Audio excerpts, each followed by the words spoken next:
허리가 아파서 척추 주사를 한 3대 맞았는데 백내장이 확 생기신 분도 있고, 당뇨 망막병증이 올 것 같거나 이미 온 분은 백내장 수술을 최대한 미뤄야 된다. 특히나 5, 60대 젊으신 분, 백내장 수술하고 10명 중 9명 90%는요 눈이 아프다고 불편해 하십니다. 잘못해서 수술하다가 이 전체가 다 뜯기는 분도 있고, 일부가 뜯기더라도 렌즈가 틀어질 수가 있는 거죠. 수술 없이 최대한으로 백내장에 늦추는 가장 좋은 방법은, 저의 생각인데요, 리스크, 불안을 주는 게 잘 먹혀요. 불안을 주는 마케팅, 그리고 불안감을 조성해서 위험하다고 말하는 의사가 참의사 같고, 그런 느낌의 이미지가 좀 있거든요. 그래서 환자분들은 이거 되게 위험한데 하라고 하면은 돈벌이에 환장한 의사, 근데 위험하다고 하면 정말 참의사, 이렇게 생각하시는 경우가 있어요. 그래서 저는 어떤 분은 안 하셔도 됩니다, 어떤 분은 하세요, 이렇게 다 사람마다 다른데, 이거를 완전히 일률적으로 그냥 하지 마세요, 그냥 80세까지 미루세요, 이거는 진짜 아닌 것 같고, 그냥 내가 수술을 하면 지금보다 얼마나 더 잘 보일 수 있고, 그런 것들을 의사와 충분히 상의하셔서 좋아질 수 있다 그러면 하시고요. 크게 차이가 없다, 한두 단계만 좋아진다 그러면 미룰 것인가 그래도 할 것인가를 고민하시면 됩니다. 그래서 저는 결국엔 하고 나서 선생님 말 듣고 하길 너무 잘했어요 라고 하는 환자분들의 말 때문에 적극적으로 권유드리는 편이긴 합니다. 그렇다고 과도하게 할 필요가 없는 환자분들은 하진 않아요. 그런데 이거를 옛날 기준처럼 70대 80대까지 미뤄야 되고 평생을 안 할 수도 있다, 이런 얘기를 하는 것은 요즘 시대에 너무 잘못됐거든요. 왜냐면 백내장 수술이라는 게 30년 전만 해도 렌즈가 없었어요. 그리고 기계도 없었어요. 10년 전만 해도 이렇게 다초점 렌즈가 많지도 않았고요. 그래서 렌즈 자체가 굉장히 많이 발달했고 결과도 발달했고, 제가 레지던트 때가 18년 전인데 18년 전에 전공의 때는 그때는 입원을 했어요. 전날에 와서 다음날 수술하고 하루 이틀 자고 갔어요. 그런데 더 놀라운 건 3, 4년 전에는 일주일 동안 입원했다는 거예요. 근데 지금은 2시간 있다 가시거든요. 그래서 2시간만 있다가 가도 될 정도로 결과가 좋아졌고, 그만큼 합병증도 좋아졌고 기계가 좋아지고 기술이 좋아지고 렌즈가 좋아지면서 그 트렌드가 완전히 바뀌었기 때문에 미룰 때까지 미룬다는 건 굉장히 잘못된 이야기예요. 의사들은 끊임없이 공부를 하고 최신 렌즈를 자꾸 받아들이고 해서 환자분들에게 가장 좋은 치료를 전달해야 될 의무가 있거든요. 그래서 이것들을 잘 거르셔서 생각하시면 좋겠습니다. 백내장 수술하고 불편해서 정말 수술을 괜히 했다고 하시는 분들 10명 중 9명 90%는요 눈이 아프다고 불편해 하십니다. 이거는 단순히 건조증이긴 하거든요. 그래서 이것 때문에 너무 크게 후회하고 그 뒤로 눈이 너무 아파서 이게 다 백내장 수술 때문이다라고 굉장히 후회를 하시는 분들이 있는데요, 그것 때문에 심지어 렌즈를 바꾸기까지 한 분도 제가 봤습니다. 그런데 제가 바꿨는데도 좋아지지 않으니까 저희 병원에 오셔서 치료가 됐더니 겨우 건조증 때문에 내가 이렇게 수술을 괜히 했다고 생각하고 심지어 렌즈까지 바꾸고 했구나 라고 후회하시는 경우가 있었습니다. 그래서 생각보다 눈이 아프고 심지어 이 렌즈가 찌르는 것 같다 하고 아무튼 렌즈를 빼고 싶다고 하시는 분도 있거든요. 근데 절대 렌즈가 찌르지 않습니다. 눈 안에 그냥 떠 있거든요, 유착이 돼서. 그래서 절대 렌즈를 넣어서 눈이 아픈 게 절대 아니고요. 수술 이후에 백내장 수술을 하면은 건조증이 생기긴 합니다. 그래서 결국엔 수술 때문에 생겼다고 생각을 하고, 수술 자체의 간접적인 요인이 아니라 직접적인 렌즈 자체 때문에 생겼다고 생각을 합니다. 뭔가 이물이 들어가서 내가 눈이 아프다고 생각을 하시는 경향이 있으세요. 근데 그게 아니라 백내장 수술을 하면은 독한 안약도 쓰고 항생제, 소염제 오랫동안 쓰고 소독약 처음에 쓰면 굉장히 건조해지거든요. 그런 것들이 아물지 않고 계속 지속돼서 그러는 거니까 굉장히 눈을 촉촉하게 해주는 치료들을 해서 정말 눈을 촉촉하게 만들어 드리면 이 모든 증상이 다 해결이 되시고 백내장 수술에 대한 오해도 같이 풀리게 되십니다. 백내장 수술은 수정체를 갈아 끼우는 겁니다. 카메라에 렌즈가 있듯이 각막이라고 투명한 막과 홍채 바로 뒤쪽에는 동공 이렇게 자세히 보면 그냥 까맣게 보이잖아요. 까만 게 아니라 거긴 터널 동굴 같은 거여서 거기 안쪽을 보면 이렇게 뚱뚱한 수정체가 엄지손톱보다는 좀 더 작게 그 정도 크기로 눈알 안에 심어져 있습니다. 원래 자기 수정체가 있는데요, 그 수정체 전체를 다 빼는 건 아니고 수정체 안쪽에 있는 딱딱하게 혼탁이 생긴 부분만 제거합니다. 그러면 수정체의 껍질은 남게 돼요. 근데 그 껍질은 다행히 모두가 다 투명합니다. 그 껍질에다가 렌즈를 넣어주고 나오는 수술입니다. 그럼 껍질이 딱 달라붙어요. 달라붙는 시간이 2주 정도 걸려서 수술하고 나서 2주 동안 조금 조심해야 되는 게 그건데, 그 시간이 지나면 전부 다 안전하게 자리를 잡게 됩니다. 그렇게 하는 수술이고, 수술은 10분에서 15분, 정말 길어봤자 30분 이내로 끝나는 수술이 되겠습니다. 그런데 이 수술은 이렇게 간단한데 80세가 넘어가면 굉장히 위험해집니다. 왜냐하면 이 껍질 자체가요 점점 얇아져요. 근데 이 껍질을 살려야 되는데 껍질이 바로 뜯어지거나, 아니면 내가 뜯어지게 하지 않았는데 그 껍질 자체가 뜯겨지는 경우도 굉장히 많아요. 껍질은 원래 눈에 붙어 있어야 되잖아요. 근데 80세가 넘으시면 이게 다 약해집니다. 우리 피부도 80대 분들 중에 스카치 테이프 붙었다 뜯으면 피부 떨어지는 분도 있어요. 그렇게 약하신 분도 있거든요. 그래서 잘못해서 수술하다가 전체가 다 뜯기는 분도 있고 일부가 뜯기더라도 렌즈가 틀어질 수가 있는 거죠. 그래서 여러 가지 리스크들이 있어서 쉽게 할 수 있는 백내장 수술이 굉장히 어려워지고 수술 결과도 안 좋게 되니까 그 전에 수술을 하셨으면 100세, 120세까지 1.0을 나올 수 있는 눈인데 0.12밖에 안 나오는 상태가 되면 그런 눈이 좀 더 일찍 하시는 게 낫죠. 그렇게 생각할 수도 있는데요. 가장 좋은 노안 백내장 렌즈를 넣었어도 47세 정도의 노안보다는 더 안 보입니다. 내가 47세 정도 되면 되게 좀 안 보이거든요. 가까운 게 좀 찜찜하고 약간 이렇게 봐야 되고 불편해서 돋보기 쓰시는 분도 꽤나 있으세요. 그런데 그 정도밖에 안 됩니다. 20, 30대는 당연히 아니고 40대 초반 정도로 보이지도 않으세요. 아직까지 기술이 그렇습니다. 물론 10년, 20년 뒤에는 당연히 달라지리라고 믿고 있습니다만 지금 현재의 주소가 그렇고 그렇지만 그것도 굉장히 많이 좋아진 거예요. 예전에 비해서는. 그래서 이게 가장 최선이라서 저는 노안백내장 수술은 55세 이후 정도를 추천드리고 아니면 내가 정말 돋보기를 쓰기 싫고 원치가 심해서 남들보다 나이에 비해 노안이 많다 그러면 한쪽 눈 정도는 50대 초반도 권유를 드리고 사람마다 다릅니다. 노안 백내장 수술 말고 또 다른 대안이 또 있거든요. 노안 렌즈를 백내장 삭제하지 않고 넣는 방법도 있어요. 47세부터 55세 사이 분들은 RT 플러스라는 노안 렌즈 삽입술을 통해서 백내장을 굳이 제거하지 않아도 노안을 교정할 수 있는 방법도 있기 때문에 오히려 그 단계를 거쳐서 나중에 한참 뒤에 10년, 15년, 20년 뒤에 노안 백내장 수술을 하는 것도 권유드리고 있습니다. 렌즈는 5가지가 있습니다. 너무 많죠. 너무 많아서 헷갈리는데 옛날에 가장 많이 썼던 단초점, 유일하게 보험이 되는 20만 원이면 할 수 있는 렌즈가 단초점이고요. 그 다음에 연속초점 렌즈라고 해서 멀리서부터 중간거리까지 좀 더 잘 보이는 렌즈가 있습니다. 세 번째는 굴절형 다초점이라고 다초점 렌즈고요. 네 번째는 회절형 다초점이라 해서 다초점 렌즈 중에 가장 가까운 게 잘 보이는 렌즈이고 다섯 번째는 LAL 렌즈라고 해서 렌즈의 도수를 수술 후에도 변경할 수 있는 새로운 개념의 렌즈가 나왔습니다. 그래서 이렇게 렌즈가 많아요. 그리고 각각의 5개 중에 또 난시온까지 하면은 10가지가 넘는 거고 정말 다양하게 있는데다가 그 렌즈의 큰 틀에서 10가지를 설명드린 거지만 그 안에는 또 세부적인 렌즈의 상품명들이 또 다 있고 그것뿐이 아니고 렌즈를 한쪽에는 이 렌즈 한쪽엔 저 렌즈를 넣기 때문에 또 다른 렌즈를 넣을 수도 있거든요. 게다가 도수도 다르게 넣을 수 있습니다. 그래서 이 모든 걸 합치면 3만 가지가 넘어요. 그러니까 말도 안 되게 많죠. 그래서 이거는 환자분들이 되게 열심히 공부를 하고 유튜브 듣고 하셔도 그냥 안과 의사의 전문가의 의견을 듣는 게 훨씬 더 정확하고 빠를 거예요. 이런 모든 렌즈의 경험이 많은 의사를 찾아가서 나한테 가장 맞는 렌즈가 무엇인지 2분이나 3분 정도 크로스 체킹을 해서 이유들을 다 들어보시고 내가 평생 쓰는 렌즈 아침에 눈 뜨자마자 밤늦게까지 내가 이 렌즈를 쓸 건데 이 렌즈는 한번 장착하면 바꾸기 쉽지 않거든요. 평생 쓰는 이 렌즈를 어떤 렌즈를 쓸 것인지 조금 예전보다는 고민을 많이 하셔야 됩니다. 이 렌즈는 빛 번짐이 심하다. 이 렌즈는 빛 번짐이 없고 선명하다. 하지만 가까운 게 안 보인다. 이런 것들을 유튜브에서 들으시면서 PRC가 좋대, 뭐 오디세이가 좋대 막 이러면서 들으시는데 사실은 자기한테 가장 맞는 렌즈를 넣으셔야 되거든요. 어떤 분들은 다초점 렌즈가 정말 성능이 좋아서 가까운 것도 잘 보이고 신세계다라고 굉장히 좋아하시는 50대 초반 환자분도 있는 반면 어떤 분은 옛날 백내장이 더 나았다고 하시면서 굉장히 후회하는 똑같은 렌즈임에도 그런 경우가 많이 있거든요. 그 이유는 내 각각의 눈의 특징과 그리고 나의 생활 습관 이런 것들이 굉장히 렌즈를 정하는데 좌우하기 때문입니다. 만약에 75세가 넘으셨다 그러면 사실은 다초점까지는 하실 필요가 없을 수도 있어요. 연속초점이나 단초점만으로도 약간의 짝눈으로 넣으면 신문 정도 볼 수 있는 근거리를 확보할 수 있기 때문에 굳이 비싼 렌즈 넣지 않아도 되는데 75세 이하의 분들 50대나 60대 분들은 이러한 렌즈들을 넣으면 근거리가 잘 안 보일 수 있습니다. 그래서 내가 만약 근거리가 굉장히 중요하거나 나는 근시인데 안경을 벗고 싶은데도 지금 가까운 거 잘 보이는 이 거리를 유지하고 싶다 그러면 그분은 절대로 단초점이나 연속초점을 넣으시면 안 되고 적어도 굴절형이나 회절형 다초점을 넣으셔야 되는데 그러면 그걸 넣을 수 있는 눈인지 아닌지도 확인을 해보셔야 되거든요. 만약 못 넣는다면 어쩔 수 없이 또 짝눈으로 만들어서 한쪽은 멀리 한쪽은 좀 가까이 이렇게 또 맞출 수가 있어서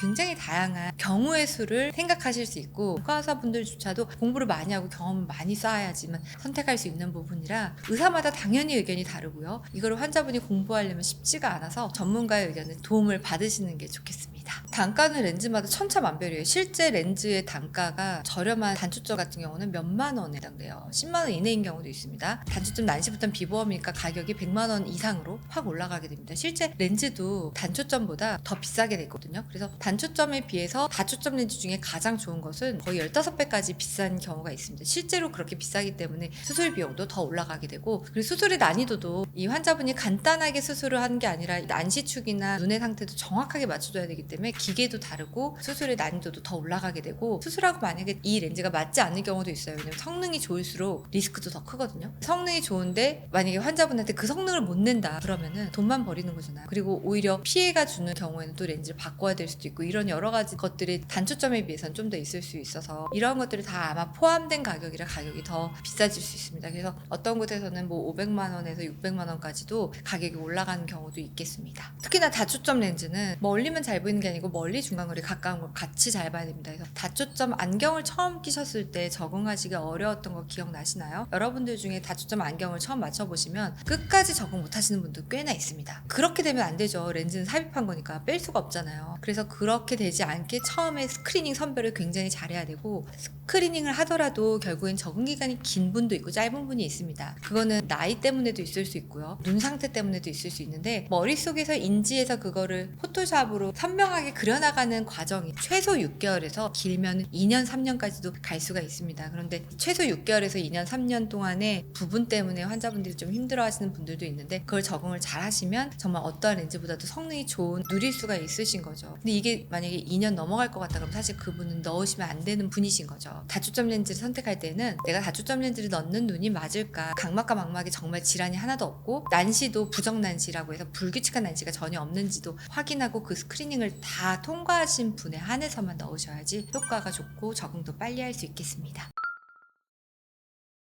80세 이후까지는 절대 미루지 말라라고 말씀드리거든요. 그때 가서는 기하급수적으로 합병증이 올라가고 시력 예후도 굉장히 떨어져요. 그런데 그 전까지는 사실 심각한 백내장이 아닌 이상은 미뤄도 상관은 없어요. 지금 하냐 내년에 하냐 지금 하냐 2년 뒤에 하냐 결과 똑같거든요. 80세 이상만 아니면. 그래서 환자분들이 저한테 이거 백내장 수술 지금 꼭 해야 되나요? 이렇게 여쭤보실 때 저는 아니라고 말씀을 드리긴 합니다. 그런데 이분이 아니라 그러면 사실 백내장 수술 받는 거가 두려워서 안 받으시거든요. 그런데 결국에 나중에 못 참고 받으면 다들 그러세요. 진작 받을 걸. 너무 좋다고. 그래서 50대가 넘으신 분들이 만약 그러시면 노안까지 좋아지는 수술까지 같이 하면 내가 눈 좋았을 때보다도 더 좋으니까 진작할 거 그랬다라 말씀을 많이 하시고, 그리고 심지어 백내장이 없고 노안만 있으신 분들도 많이들 합니다. 나는 돋보기 1도 쓰기 싫고 요즘은 영피프티가 또 유행이잖아요. 너무 젊어 보이는데 갑자기 돋보기를 탁 쓰는 순간 자기가 영피프티에서 벗어나는 것 같아서 너무 소름 끼치게 싫으신 분들 많거든요. 외모가 이제 40대 같은 분들이 너무 많으셔서 돋보기 쓰기 싫으셔서 그냥 안 보고 마는데, 그렇게 정말 중요한 그 인생을 사시는 것보다는 수술을 해서 잘 보고 사시는 게 더 풍요로운 삶을 살 수 있잖아요. 그리고 우리가 한눈만 나쁘신 경우에는 한눈이 잘 보이니까 계속 미루시는 분도 많아요. 그런데 두 눈으로 봐야지만 공간 지각 능력이 생성됩니다. 한눈은 2D예요. 2차원으로만 보는 거예요. 우리가 두 눈으로 보기 때문에 입체적으로 3D로 볼 수 있는 거거든요. 그래서 한눈이 잘 보인다고 해서 두 눈으로 보는 거에 비해서 떨어지지 않거나 이러는 게 절대 아닙니다. 그래서 이러한 모든 것을 바탕으로 했을 때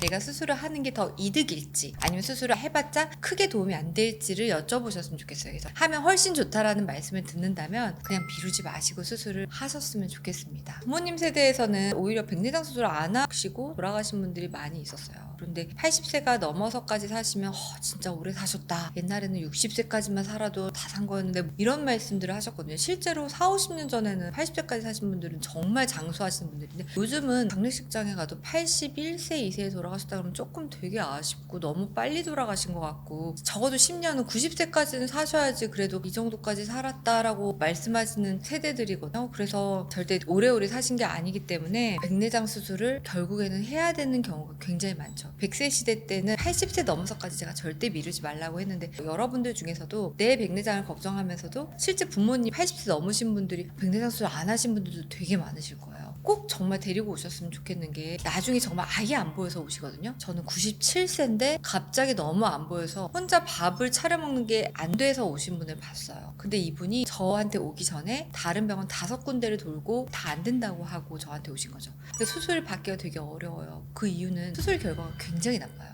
좀만 젊었을 때 받으면 100살, 120살까지도 평생 1.0을 볼 수도 있는 수술을 괜히 늦췄다가 0.1도 안 나오는 거죠. 그래서 절대 미루시면 안 될 것 같고, 요즘은 다양한 렌즈들이 많이 나왔으니까 그냥 부담 없이 나는 원래 쓰던 대로 쓸래 하고 단초점을 선택하다가 후회하시는 분들 되게 많습니다. 그냥 단초점을 다 한다길래 했는데 그게 보험도 되고 저렴하고 해서 했는데, 막상 수술하고 나서 보니까 또 안경을 써야 되고 멀리도 난시 때문에 안 보이고 가까이도 노안 때문에 안 보여서, 근데 옆에 친구는 멀리도 가까이도 다 잘 보이는 렌즈를 했다 그러면 갑자기 내가 이 렌즈를 왜 했지 하고 바꾸려고 가면 바꿀 수 없다는 얘기를 듣고 굉장히 후회하시는 분들이 많거든요. 저한테도 그런 분들이 꽤 나옵니다. 바꿀 수 없냐고요. 근데 시력이 멀리가 좋으면 사실 바꾸기가 부담스러워요. 근데 멀리가 좋지 않으면 안경을 써도 되는데 재수술을 하는 리스크를 짊어지고 재수술을 하느냐는 조금 고민이 되는 부분이거든요. 근데 저는 원하면 해드리고 되게 좋아하시는 분들도 많아서 해드리는데, 사실 첫 수술에서 잘 선택을 했으면 좋았을 거라는 아쉬움이 굉장히 많이 남죠. 그래서 그냥 단순하게 다 하는 수술이니까 나도 똑같이 아무 렌즈나 할래 이렇게 생각하던 시대는 또 아니긴 해서, 너무 단순하게 생각을 안 하시고 평생 가는 렌즈니까 신중하게 선택을 하시면 좋겠습니다. 저는 근거리 잘 보이시는 분은 좀 미루라고 합니다. 저만이 아니고 많은 의사분들이 그러는데요. 다초점을 넣어도 지금 보이는 근거리보다 떨어질 수 있거든요. 다초점 기능이 아무리 좋아도 40cm 이내는 잘 안 보이거든요. 근데 근시이신 분들 중에는 아니 이것도 보이는데 이러신 분들 있으세요. 그런 분들 다초점 안 넣고 단초점 넣다 큰일 나거든요. 나 이것도 보이는데 이제 이게 하나도 안 보인다 이러면 수술을 굉장히 후회하세요. 그렇다고 가까운 거에 맞추면 또 가까운 것도 이게 보이는 게 아니고 약간 이게 보이고, 또 조금만 멀어져도 안 보이고 하나도 좋아진 걸 못 느끼시는 분들이 있어요. 그래서 백내장이 와서 멀리가 좀 떨어졌지만 침침해졌지만 아직도 핸드폰은 잘 보인다 하시는 분들은 백내장을 조금 미루셔도 되거나 한눈만 하시거나 최소한으로 하시는 걸 권유드립니다. 두 번째는 당뇨 망막병증이 있는 분인데요. 당뇨는 망막에 병이 올 수 있는데 당뇨합병증은 망막이 가장 먼저 옵니다. 당뇨는 온몸에 당이 여기저기 들러붙는 병이에요. 당이 붙으니까 혈관염을 일으켜서 미세 혈관이 다 막히게 되고 끈적끈적한 혈당이 막히게 만들면서 장기들이 다 기능을 상실하게 되는 게 당뇨의 합병증인데, 가장 첫 번째가 미세혈관을 막는 망막이에요. 망막신경이 죽어요. 그래서 당뇨 망막병증이 오는 게 실명의 1위기도 한데, 당뇨 망막병증이 올 것 같거나 이미 온 분은 백내장 수술을 최대한 미뤄야 됩니다. 그 이유가 그분이 0.78인데 1.0 만들자고 수술을 하는 순간 갑자기 당뇨 망막병증이 굉장히 빨리 나빠집니다. 그 이유는 백내장을 제거하면서 그 뒤쪽으로 당뇨 때문에 산화 스트레스가 훨씬 많아지면서 보호가 되는 망막이 보호가 더 되지가 않고, 당뇨 망막병증이 굉장히 급속도로 3, 4개월만 해도 2단계에서 5단계까지 확 진행하는 경우가 꽤 있고요. 특히나 5, 60대 젊으신 분들, 7, 80대보다는 5, 60대 분들에게 많아요. 근데 당뇨는 또 백내장을 더 악화시키니까 수정체가 백내장을 분명히 수술해야 될 단계가 있음에도 당뇨 망막병증이 있다면 저는 다초점 렌즈도 잘 안 넣는 편이고 최대한 수술을 미루는 편이긴 합니다. 그래서 이런 두 사례들은 최대한 미루시는 게 오히려 장기적인 미래를 위해서는 더 좋겠습니다. 첫 번째는 내가 꼭 봐야 되는 거리를 꼭 아셔야 됩니다. 예전에는 그냥 무조건 멀리 잘 보이게 맞춰놨어요. 근데 요즘은 가까운 게 너무 중요한 시대예요. 어떤 환자분들은 저한테 오셔서 저 멀리는 안 보여도 됩니다. 가까이 보고 싶어요. 이러신 분도 심지어 있습니다. 그런 분들에게 그냥 멀리만 맞춰놓으면 되게 불만족스러워 하시겠죠. 옛날에는 그냥 다 멀리만 맞췄는데 이제는 많은 다양한 렌즈도 있고 도수도 짝눈으로 넣는다든지 이렇게 모노비전으로 넣는다든지 여러 가지 방식이 있기 때문에 이 환자분이 가장 잘 보고 싶은 거리가 원거리, 중간거리, 가까운 거리 중에 어디인지, 그 근거리도 40cm인지 50cm인지 60cm인지 되게 자세히 알아야 됩니다. 그리고 이게 환자분이 정말 원하는 건지 아닌지도 파악해야 되는데, 만약에 멀리가 잘 보이시는 분이